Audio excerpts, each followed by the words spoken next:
Kanina, may mga nakaparada pa rin ang ambulansya. May mga tangke pa rin ang oxygen sa tabi.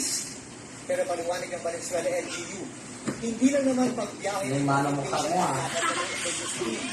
Minsan, pupunta sila sa ospital para bumuha ng oxygen tank gamit ang ambulansya. Mahigit 1,700 na ang active cases sa Valenzuela. Ang average daily namin siguro nasa mga 100, mga 90 to 100 po na.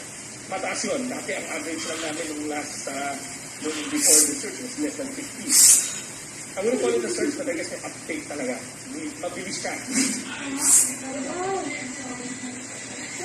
Sa emergency room ng ospital ng Imus, okupado na ng mga pasyente ang lahat ng kamag.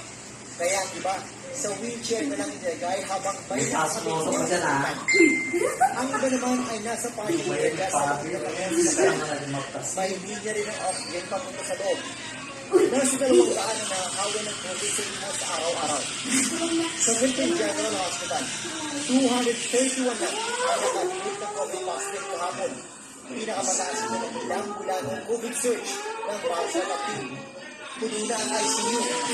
Sa Pasay City General Hospital, 61% na nabago ang lahat ng beds.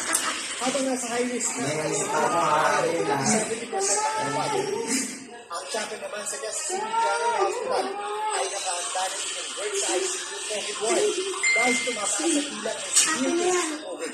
Full capacity na raw kasi ang ICU at COVID ward ng ospital.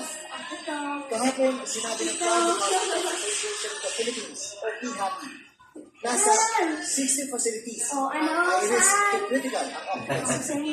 Sundan ang mga nakatutok, 24 oras. Sa Santa Ana Hospital sa Manila, Magpuputas yan. ang ilang pasyente.